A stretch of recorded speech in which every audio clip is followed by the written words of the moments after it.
m'appelle Jean-Marc Pinault et j'habite depuis 34 ans dans la région de Thiers et j'ai voulu faire un grand voyage chez nous, dans le parc Livradois-Forez, relier les 162 communes à pied, 1000 km en 51 jours et ça c'était au printemps dernier, du 20 mars, je suis parti le jour du printemps pour arriver le 9 mai et avec beaucoup de veillées, des animations dans les écoles ou pour des associations et pouvoir permettre au maximum de gens de participer, soit aux veillées, soit pour m'accompagner dans la marche. Eh bien, moi, je suis un grand voyageur. Je suis allé à Tombouctou à pied. J'ai fait toute la traversée du Maroc à pied sur les traces de René Caillé. Et puis là, j'ai voulu dire l'aventure, c'est aussi chez nous parce que j'habite depuis 34 ans dans ce parc du Livradois-Forez et je ne le connais pas très bien. Ça a été assez extraordinaire, du premier au dernier jour. Il y a eu tous les moments ont été sublimes, du matin jusqu'au soir. Je me rappelle par exemple à Allègre d'une veillée où il y a une chanteuse qui chante avec sa guitare des chansons d'Anne Sylvestre. Alors, je lui dis, moi j'aime beaucoup Anne Sylvestre, et je lui dis, ma chanson préférée, c'est écrire pour ne pas mourir. Eh bien, cette femme qui s'appelait Nadine, le lendemain soir, elle arrive avec sa guitare à la veillée de Jax et elle me chante cette chanson qu'elle avait travaillée toute la journée.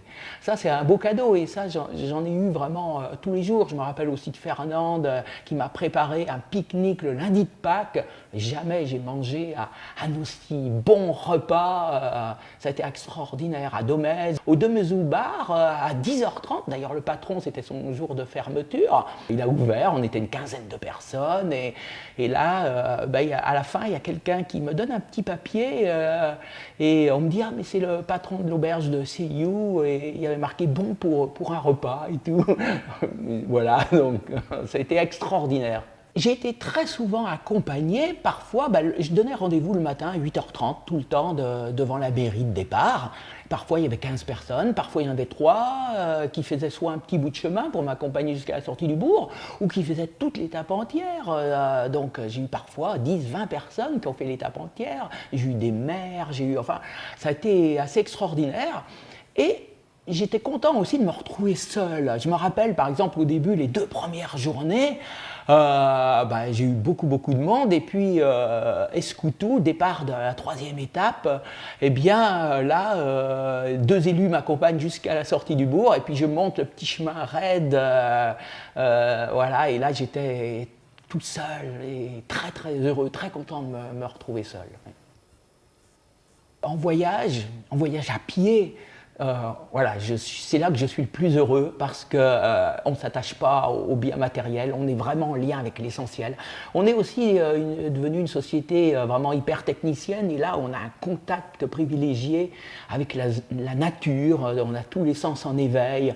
Je me sens libre, je me sens heureux et puis c'est vrai qu'au cours de ce périple, j'ai interrogé un peu, je faisais part de ces interrogations aux veillées sur la vitesse. On est dans une société où on va de plus en plus vite et chaque année un peu plus. Nos anciens avaient beaucoup de travail mais ils prenaient le temps de faire les choses. Alors voilà, et nous on a tous des outils, des techniques qu'eux ne possédaient pas et on court de plus en plus vite.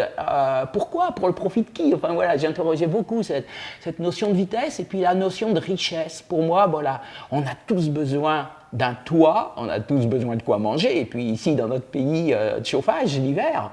Mais ensuite, la richesse, eh bien, c'est les liens qu'on tisse les uns avec les autres, c'est ce qui nous enrichit, qui nous fait grandir. Et moi, pour moi, c'est important, j'avais envie de le montrer.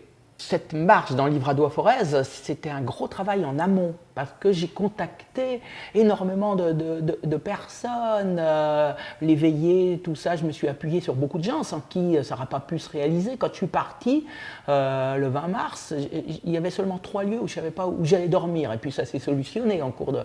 Mais j'ai fait un gros travail, pareil, les 20 cartes IGN pour tracer un parcours, parce que personne ne l'avait fait. Donc là, maintenant, je suis dans l'écriture du livre. Prochainement aussi, j'avais dit, c'est bien peut-être de se retrouver une journée, donc le 8 novembre, on se retrouve à la Maison du Parc pour faire un retour sur la marche et puis se dire, maintenant, qu'est-ce qu'on fait? Est-ce qu'on fait quelque chose ensemble? Et puis, le réseau et la solidarité, j'y crois et on peut faire des choses. Eh bien, le prochain rendez-vous, c'est samedi 8 novembre à 10 h à la Maison du Parc pour qu'on parle de tout ça.